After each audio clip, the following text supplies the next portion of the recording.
네, 오늘 나누고자 하는 하나님의 은혜 말씀은 이사야 37장 38절의 말씀입니다. 이사야 31장 8절에서 38절의 말씀입니다. 봉독은 14절에서 20절까지만 봉독하도록 하고 제가 강해 중에 남은 본문들을 읽도록 하겠습니다. 이사야서 37장 14절에서 20절의 말씀입니다. 교독하도록 하겠습니다. 히스기야가 그 사자들의 손에서 글을 받아보고 여호와의 전에 올라가서 그 글을 여호와 앞에 펴놓고 여호와께 기도하여 이르되 그룹 사이에 계신 이스라엘 하나님 만군의 여호와여, 주는 천하 만국의 유일하신 하나님이시라. 주께서 천지를 만드셨나이다. 여호와여, 귀를 기울여 들으시옵소서. 여호와여, 눈을 뜨고 보시옵소서. 사내립이 사람을 보내어 살아계신 하나님을 회방한 모든 말을 들으시옵소서. 여호와여, 아수르 왕들이 과연 열국과 그들의 땅을 황폐하게 하였고 그들의 신들을 불에 던졌사오나 그들은 신이 아니라 사람의 손으로 만든 것일 뿐이요 나무와 돌이라. 그러므로 멸망을 당하였나이다. 다 같이 우리 하나님 여호와여, 이제 우리를 그의 손에서 구원하사 천하 만국이 주만이 여호와이신 줄을 알게 하옵소서 하니라. 아멘. 하나님의 말씀입니다. 오늘 본 말씀 이사야서 37장 7절에서 38절의 말씀은 아수르의 두 번째 도발에 관한 내용입니다. 오늘 본 말씀은 4개의 소단락으로 구성되어 있습니다. 8절에서 13절은 아수르 왕 산헤립이 히스기야에 대하여 조롱하고 협박한 내용이 기록되어 있고 14절부터 20절은 히스기야의 위대한 기도가 기록되어 있으며 21절부터 35절은 히스기야의 기도에 대한 하나님의 응답이고, 그리고 36절에서 38절은 하나님께서 아수르 군대를 괴멸하신 내용이 기록되어 있습니다. 37장 8절을 보시게 되면 아수르 왕이 라기스를 떠났다 함을 듣고 랍사게가 돌아갔다고 말을 합니다. 랍사게가 왜 돌아갔는지 본문은 명확하게 말해주고 있지 않습니다. 아마도 랍사게는 아수르 왕 산헤립의 소환을 받았던 것으로 보입니다. 산헤립은 라기스를 함락하고 이때 림나를 공략하고 있었습니다. 그런데 아수르 군이 림나를 공격하고 있을 때 구스왕 디르하가가 아수르를 공격하려고 출정했다는 소식이 전달되었습니다. 아수르 왕 산헤립은 이 소식을 접한 후에 다시 랍사게를 예루살렘으로 급파하게 됩니다. 디르하가가 아수르를 치기 위해서 출정했다는 소식이 히스기야에게 들렸을 때 그것은 분명 희소식으로 들렸을 것입니다. 이에 대해서 아수르 왕 산헤립은 히스기야에게 변한 것은 하나도 없고 이스라엘에게는 아무런 희망이 없다라는 메시지를 랍사게를 통해서 다시 한번 전달하기를 원했고, 그리고 유다가 항복하기를 종용하기를 원했던 것입니다. 10절 중반절에서 13절을 보게 되면 산헤립의 말이 기록되어 있습니다. 36장에서는 히스기야에게 이스라엘 백성들이 미혹되지 말라고 했는데 이제는 산헤립이 하나님을 직접 겨냥해서 신성모독적인 발언을 하고 있는 것을 볼 수 있습니다. 10절에서 13절의 말씀을 보도록 하겠습니다. 너는 내가 신뢰하는 하나님이 예루살렘이 아수르 왕의 손에 넘어가지 아니하리라 하는 말에 속지 말라. 아수르 왕들이 모든 나라에 어떤 일을 행하였으며 그것을 어떻게 멸절시켰는지 내가 들었으리니 내가 구원을 받겠느냐. 나의 조상들이 멸하신 열방 고산과 하란과 레셉과 및 들라살에 있는 에덴 자손을 그 나라들의 신들이 건졌더냐. 하맛 왕과 아르밧 왕과 스발와임 성의 왕과 헤나 왕과 이와 왕이 어디 있느냐 하라 하였더라. 이렇게 말하고 있습니다. 앞에서 아수르가 유다를 첫 번째 도발했을 때는 랍사게가 이스라엘 백성들이 히스기야를 신뢰하지 말라라고 말했는데 아수르가 두 번째 도발했을 때는 히스기야에게 하나님을 신뢰하지 말라고 더욱더 노골적으로 도발하고 있는 것을 알 수 있습니다. 이와 같은 협박을 받았을 때 히스기야의 번뇌는 참으로 가혹한 것이었습니다. 랍사게가 예루살렘을 포위하고 공격하다가 어떤 이유에서든지 랍사게가 군대를 물리고 떠났을 때 히스기야 왕을 비롯한 유다 백성들은 안도의 한심을 쉬었을 것입니다. 그런데 다시 랍사게가 아수르 군대를 이끌고 예루살렘을 포위하고 이전보다 더 강력한 신성모독적 발언으로 유다 백성들을 압박해 오게 된 것입니다. 이스라엘 백성들은 한 번 긴장이 이완된 것입니다. 그런데 다시 아수르의 대군이 예루살렘을 공격했을 때 그들은 다시 저항하기가 매우 어려웠을 것입니다. 인간적인 관점에서 보게 되면 항복하고 싶은 유혹이 가장 강력한 때가 된 것입니다. 그러나 히스기야는 사신들로부터 글을 받아본 후에 그 글을 가지고 여호와의 전에 올라가서 그 글을 여호와 앞에 펴놓고 기도하기 시작합니다. 37장 1절을 보게 되면 히스기야가 랍사게로부터 첫 번째 위협을 당했을 때도 히스기야는 여호와의 전에 들어갔다라고 기록하고 있습니다. 두 번째로 랍사게로부터 위협을 당할 때도 히스기야는 여호와의 전에 들어간 것입니다. 이것을 통해서 우리가 알 수 있는 것은 여호와의 전에 들어가는 것이 히스기야의 일관된 태도요, 히스기야의 본질적 태도라는 것을 우리가 알 수 있습니다. 히스기야에게 유일한 희망은 오직 여호와 하나님 한 분이셨던 것입니다.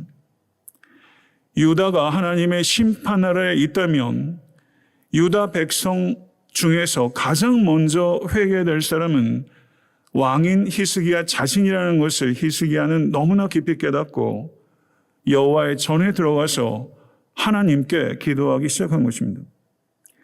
이것이 히스기야의 본질적인 태도요, 일관된 태도였던 것처럼 이것이 여러분과 저의 본질적이고 일관된 태도가 될 수 있게 되기를 간절히 소망합니다. 히스기야가 편지를 여호와 앞에 펴놓았다고 말하고 있습니다. 이 행위는 하나님께서 이 편지를 볼 수 있도록 하기 위한 행위일까요? 그렇지 않을 것입니다. 이것은 하나의 상징적인 행위로서 히스기야가 편지를 여호와 하나님 앞에 펼친 것입니다. 이것은 마치 히스기야가 어린아이처럼 하나님께 모든 것들을 아뢰는 신뢰 행동으로서 그 편지를 여호와 앞에 펼쳐놓은 것입니다. 히스기야는 하나님께 자신의 충격과 고통이 얼마나 깊은지를 하나님께 진솔하게 표현하기 위한 하나의 행동 언어로서 편지를 여호와 앞에 펴놓은 것입니다. 편지를 펴놓으면서 히스기야의 마음은 이런 것이었을 겁니다. 하나님 정녕 이 편지에 응답하지 않으실 것입니까? 히스기야는 기도를 통해서 자신이 직면한 문제에 대한 정보를 하나님께 알려드리려고 한 것이 아니라 하나님께서는 이미 모든 것들을 아시고 히스기야는 자신의 마음을 주님께 토로하면서 절박함을 가지고 하나님 이 편지에 응답하여 주시옵소서 라고 하나님께 나아가고 있는 것이죠.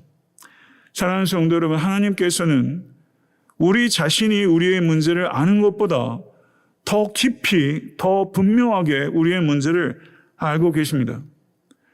하나님 앞에 우리가 편지를 펼쳐야 되는 것은 그와 같은 절박함을 가지고 하나님께 나아가기를 원하시는 것입니다.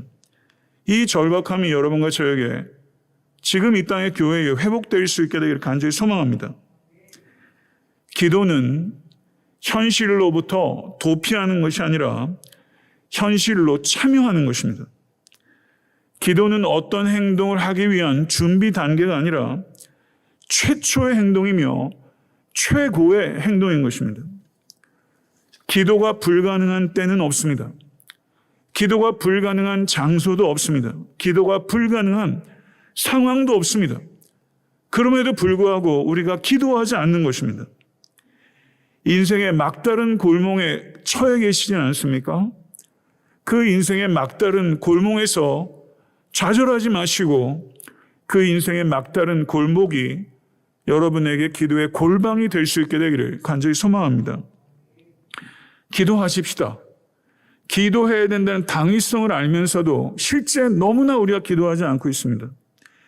기도하기 시작할 때 하나님 앞에 펼쳐놓은 그 편지들은 기도의 제목이 되는 것입니다. 삶의 다양한 문제들이 우리가 하나님 앞에 진솔하게 기도로 표현되기 시작할 때 그것은 기도의 제목이 될 것이며 그 모든 기도의 제목들은 하나님의 뜻 안에서 하나님의 때에 성취될 줄로 믿습니다. 히스기야의 기도는 우리가 본받아야 될 하나의 모델로서 많은 가르침을 우리에게 줍니다. 히스기야는 어떻게 기도하기 시작합니까? 14절을 보게 되면 그룹들 위에 계신 이스라엘의 하나님 여호와여 라고 기도하기 시작합니다.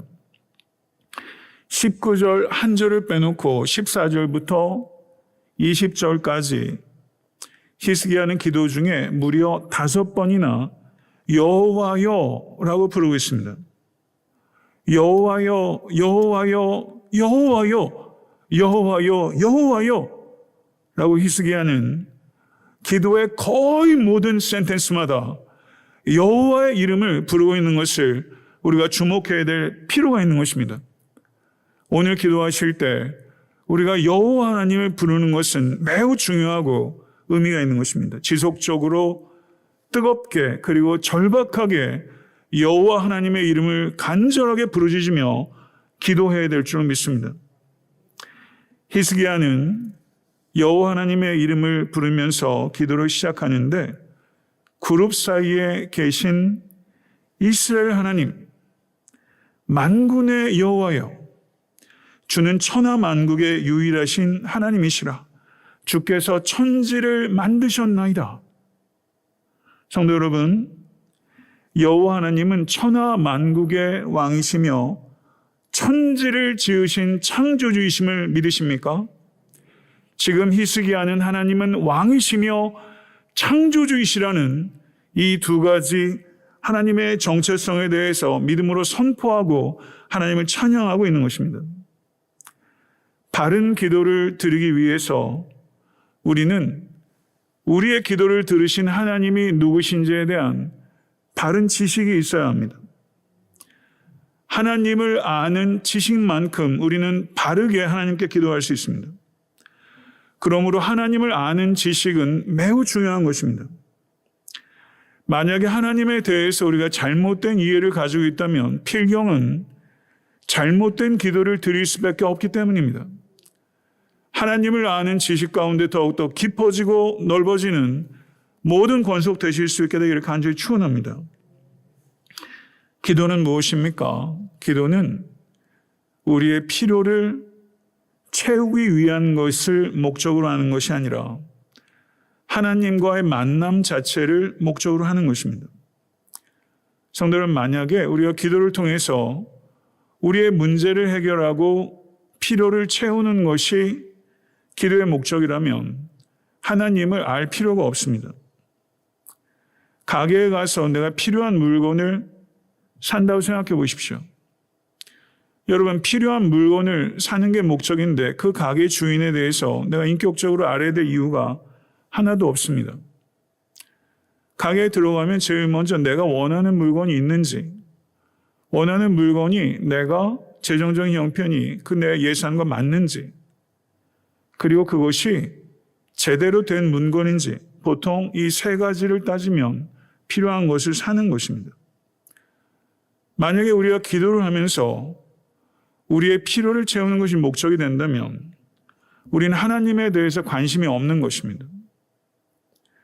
우리의 관심은 하나님의 person, 하나님의 인격에 대해 되지 하나님의 파워, 하나님의 능력이 목적이 될 때 그것이 기복신앙이요, 그것은 타종교의 기도와 하등에 다를 것이 없는 것입니다.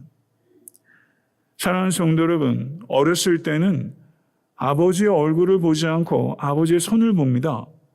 어디 출장이라도 다녀오면 어린아이들은 아버지의 손을 보죠. 아버지가 뭐래도 사왔나 하는 것이죠. 그런 과정이 부득불해 보입니다.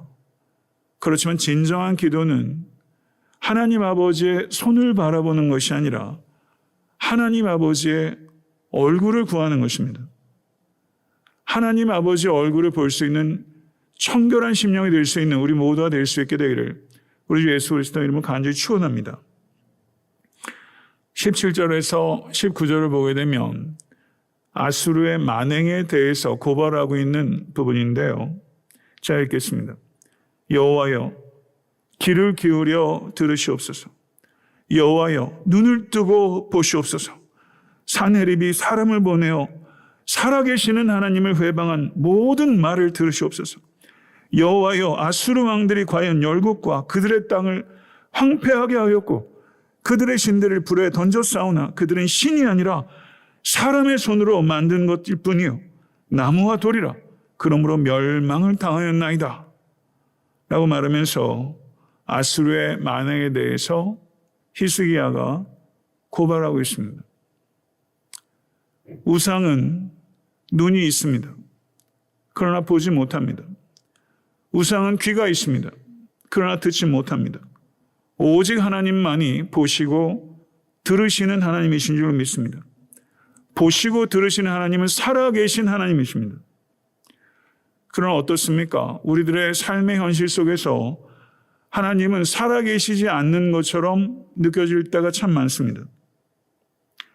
아수르 여러 왕이 과연 여러 민족과 그들의 땅을 황폐하게 하고 또 그들의 신들을 풀에 던져 싸우니 라고 말하고 있습니다. 마치 피상적으로 보이는 세계는 아수르 왕이 모든 세계를 다 주관하는 것처럼 보입니다. 인간의 악한 행동들로 온 세상이 가득 차 있는 것처럼 보입니다. 하나님의 선하신 역사가 우리의 삶 속에서 잘 보이지 않습니다. 이것을 신학적으로 하나님의 불가시성이라고 합니다. 여러분, 미국에서 자동차 가스를 못 넣어가지고 이런 일이 벌어질 거라고 여러분 생각하셨어요? 저 어저께 갔다 가면 길거리에 찼을 뻔했습니다. 우리가 예측하기 어려운 많은 상황들 속에서 참 어지럽고 난잡한 일들 속에서 하나님의 하시는 일들을 발견하기가 참 쉽지 않습니다. 그러나 영안이 열리면 하나님께서 살아계심을 볼 수 있습니다. 살아계신 하나님을 만나고 계십니까? 살아계신 하나님을 어디에서 만나고 계십니까? 말씀 속에서, 자연 속에서, 역사 속에서, 체험 속에서, 형제 자매들 속에서 우리는 살아계신 하나님을 만납니다. 그리고 이 예배를 속에서 살아계신 하나님을 만나실 수 있는 우리 모두가 될 수 있게 간절히 축원합니다. 무엇보다 예수 그리스도 안에서 우리는 살아계신 하나님을 만날 수 있는 것입니다. 또한 우연 속에서 살아계신 하나님을 만납니다. 엘리에셀이 하란의 우물에 도착했을 때 우연히 리브가를 만났습니다. 성경은 우연이라고 표현합니다. 룻이 보아스의 밭에 들어가서 우연히 보아스를 만났습니다. 성경은 우연이라고 표현합니다. 우연이라고 말하고 있는데 사실은 필연이라고 성경은 강조하고 있는 것입니다. 우연 속에 감추어진 하나님의 필연을 발견할 때 우리는 살아계신 하나님을 만나게 되는 것입니다. 기도하면 할수록 우연한 일이 벌어진다. 윌리엄 템플이라는 성공의 주교는 그런 말을 했습니다. 기도하지 않으면 우연을 경험할 수 없습니다. 기도하면 할수록 우연한 일이 벌어지는 것입니다. 신앙생활이 그러한 일들이 있을 때 재미나고 신명나는 것이죠. 사랑하는 성도 여러분, 여러분과 저의 삶이 우연 같은 일들 속에 감추어진 하나님의 필연을 만나시는 영광스러운 삶이 될 수 있게 되기를 우리 주 예수 그리스도를 간절히 축원합니다. 그리고 고난 속에서 살아계신 하나님을 만납니다. 푸른 초장, 쉴만한 물가에서도 하나님을 만나는 사람이 있지만 대개의 경우는 사망의 음침한 골짜기에서 가장 강력한 하나님의 임재를 만납니다. 기가 막힌 웅덩이와 수렁을 통과하면서 그곳에서 끌어올리시는 하나님을 경험하신 적 있으실 거라고 생각합니다. 욥은 불과 같은 고난을 통과하면서 자신을 단련시키는 하나님을 만났습니다. 고난 속에 변장에 계신 하나님을 만나는 것, 이것이 신앙의 역설이요, 신앙의 신비라고 할 수 있는 것이고, 고난 속에서 하나님을 만나면 그 고난은 단맛이 납니다. 고난 속에서도 하나님을 발견할 수 있는 우리 모두가 될 수 있게 되기를 간절히 소망합니다. 더 나아가서 악의 한가운데서도 살아계신 하나님을 만납니다. 아이슈비츠의 가스실에서도 죽어가는 유대인들이 그 크신 하나님의 사랑을 그곳에 벽에다 새겨놓는 이야기를 들으면서 얼마나 감동을 받았는지, 아이슈비츠라는 그 혹독한 인간성이 아예 말살되는 그 현장을 만든 짐승도 인간이고 그곳에서 그 크신 하나님의 사랑을 노래하는 성자도 인간입니다. 사랑하는 성도 여러분, 악의 한가운데서도 하나님은 임재하고 계시고 모든 상황들을 통치하고 계신 것을 진실로 믿으십니까? 이 믿음 가지실 수 있게 되기를 간절히 축원합니다. 하나님께서는 인간들이 만들어낸 악조차도 하나님의 선을 이루는 도구로 사용하실 수 있는 지혜와 사랑과 능력의 하나님이심을 진실로 믿고 경험하시고 선포하실 수 있는 모든 권속되실 수 있게 되기를 간절히 축원합니다. 히스기야 기도의 제일 마지막 부분입니다. 우리 하나님 여호와여, 이제 우리를 그의 손에서 구원하사 천하 만국이 주만이 여호와이신 줄을 알게 하옵소서. 우리 하나님 여호와여, 이제 우리를 그의 손으로 구원하사 천하 만국이 주만이 여호와이신 줄을 알게 하옵소서. 히스기야의 기도의 궁극적인 목적은 구원이 아니라 하나님의 하나님 되심이 드러나는 것입니다. 히스기야의 궁극적인 목적은 여호와 하나님의 이름의 영광이었습니다. 히스기야에 있어서 가장 중요한 것은 자기 자신에게 혹은 유다 민족에게 일어나는 일이 아니라 여호와 하나님의 이름에 일어나는 일이 히스기야에게 가장 중요한 것이었습니다. 하나님의 영광이 히스기야의 기도에 가장 중요한 초점이었습니다. 여러분과 저의 기도의 가장 중요한 초점이 하나님의 영광이 될 수 있게 되기를 간절히 소망합니다. 우리의 기도의 가장 중요한 목적이 하나님의 영광이 될 때 우리의 기도는 혁명적으로 바뀌게 될 것이며, 여러분과 저의 삶의 가장 중요한 삶의 목적이 하나님의 영광이 될 때 우리의 삶은 세상이 감당할 수 없는 능력의 삶이 될 줄로 믿습니다. 그러한 삶 반드시 살아갈 수 있는 우리가 될 수 있기를 간절히 소망합니다. 신앙생활의 궁극적인 목적은 여호와 하나님의 영광입니다. 신앙생활을 통해서 우리의 행복이 목적이 될 때 하나님은 우리의 수단으로 전락하게 될 것이며, 여호와 하나님의 영광이 우리의 신앙생활과 우리의 전 존재의 목적이 될 때 우리는 하나님의 영광 안에서 참된 행복을 발견하게 될 줄로 믿습니다. 하나님의 영광과 무관한 곳에서는 행복을 느끼지 않는 존재가 될 수 있다면 그것이 얼마나 우리가 복된 존재가 될 수 있겠습니까? 히스기야의 기도는 자기의 의나 공로가 아니라 오직 여호와 하나님의 은혜에 전적으로 의지하는 기도였으며, 여호와 하나님의 이름을 5번이나 간절히 부르는 기도였고, 그리고 바른 지식에 기초해서 드리는 기도였으며, 살아계신 하나님을 바라보는 기도였고, 하나님의 영광을 궁극적인 초점으로 삼는 기도였습니다. 기도가 바뀌면 삶이 바뀝니다. 오늘 이 저녁에 정말 여러분과 저의 기도가 바뀔 수 있게 되기를 간절히 소망합니다. 기도가 깊어지고 기도가 뜨거워지고 기도가 강력해지는 은혜가 우리 모두에게 그리고 애타한테 섬기는 교회에 임할 수 있게 되길 간절히 소망합니다. 37장 21절에서 38절을 보게 되면 이사야를 통해 주신 히스기야의 기도에 대한 하나님의 응답이 기록되어 있습니다. 21절을 한번 보시면 내가 아수르의 사네립 왕의 일로 내게 기도하였도다 이렇게 말씀합니다. 하나님께서 성도님들의 기도를 들으시는 것을 진실로 믿으십니까? 이것을 정말 믿으실 수 있게 되기를 간절히 축원합니다. 이 사실을 정말 믿을 때 우리의 기도는 변화될 것입니다. 산헤립은 마치 처녀딸 시온을 강탈하려고 하는 남자처럼 묘사되고 있습니다. 표면적으로 볼 때 산헤립의 위력을 막을 자가 없습니다.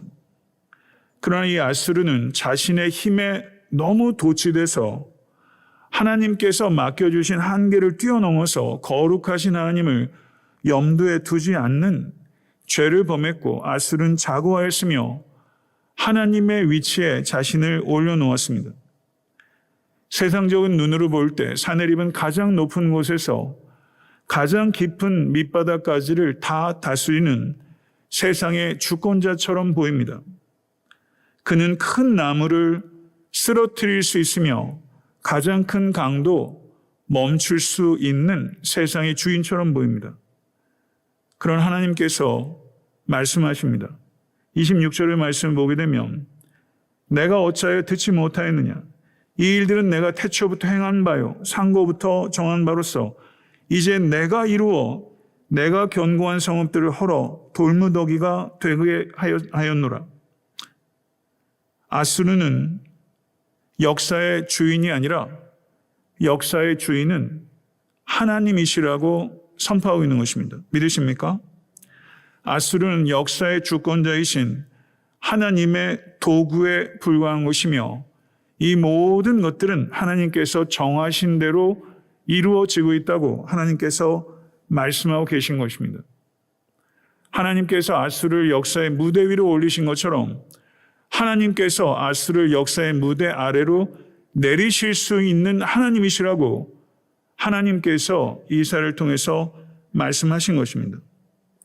29절의 말씀을 보시기 바랍니다. 내가 나를 거슬려 분노함과 내 오만함이 내 귀에 들렸으므로 내가 갈고리로 내 코를 꿰며 재갈을 내 입에 물려 너를 오던 길로 돌아가게 하리라 라고 말씀합니다. 하나님께 대제국 아수르도 코를 꿰인 소나 재갈에 물린 말에 불과하다고 하나님께서 말씀하고 계십니다.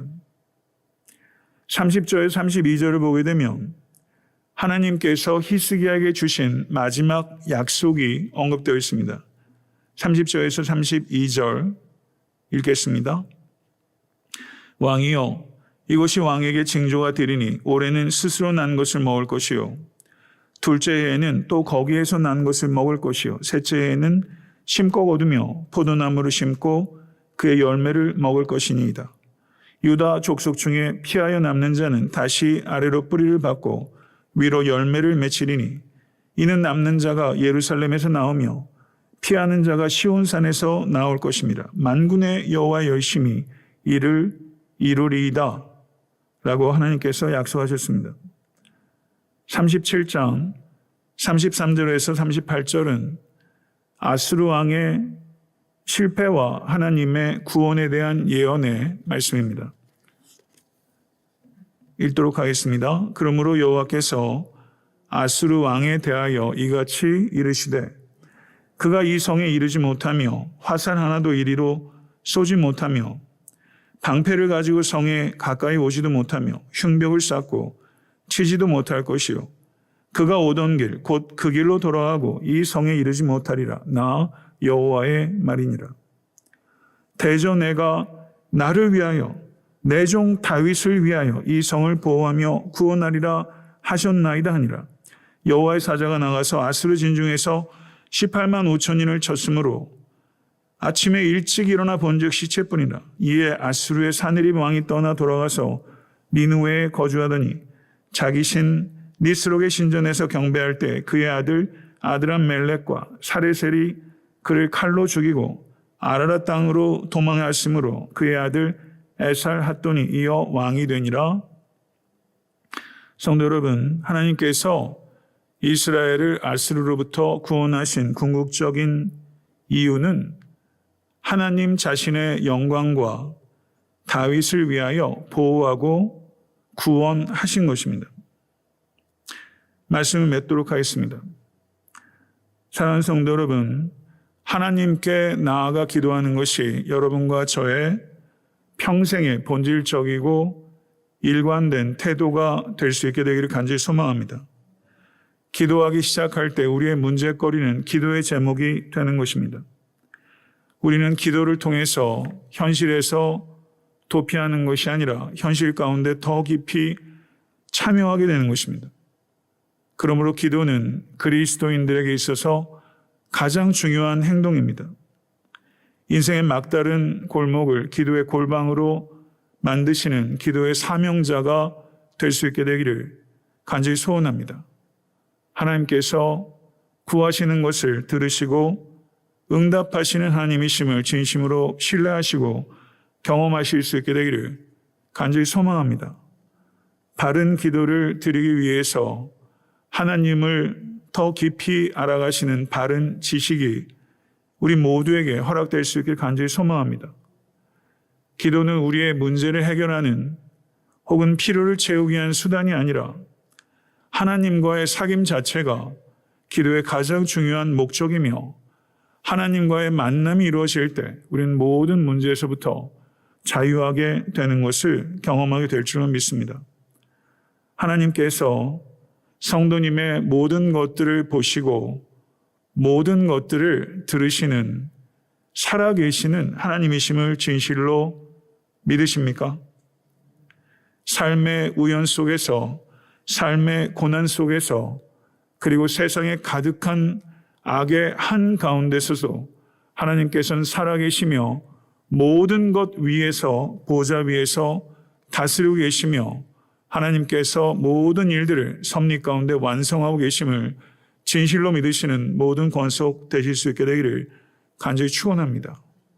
여러분과 저의 기도와 우리의 삶의 가장 중요한 목적이 여호와 하나님의 영광이 될 수 있기를 오늘 이 시간 결단하십시다. 사랑하는 성도 여러분, 36장부터 39장까지 이어진 이야기를 통해서 우리는 랍사게를 통해서 주어진 사네립의 말을 들을 것인가, 아니면 이사야를 통해서 주어진 하나님의 말씀을 들을 것인가. 이것이 히스기야와 유대 백성들의 선택의 기로였던 것처럼 우리는 사네립을 들을 것인가, 하나님을 들을 것인가. 이건 역시 우리의 실존적인 선택의 문제인 것입니다. 사랑하는 성도 여러분, 산헤립의 말은 하나님의 말씀 앞에 설 수 없습니다. 산헤립의 말이 아니라 오직 하나님의 말씀에 순종하는 우리 모두가 될 수 있게 되기를 간절히 축원합니다. 이와 같은 승리의 삶이 우리 사는 모든 권속들의 삶 속에서 온전히 경험되고 또 교회를 통해서 그와 같은 열매들이 풍성하게 맺혀질 수 있게 되기를 우리 예수 그리스도는 간절히 축원합니다.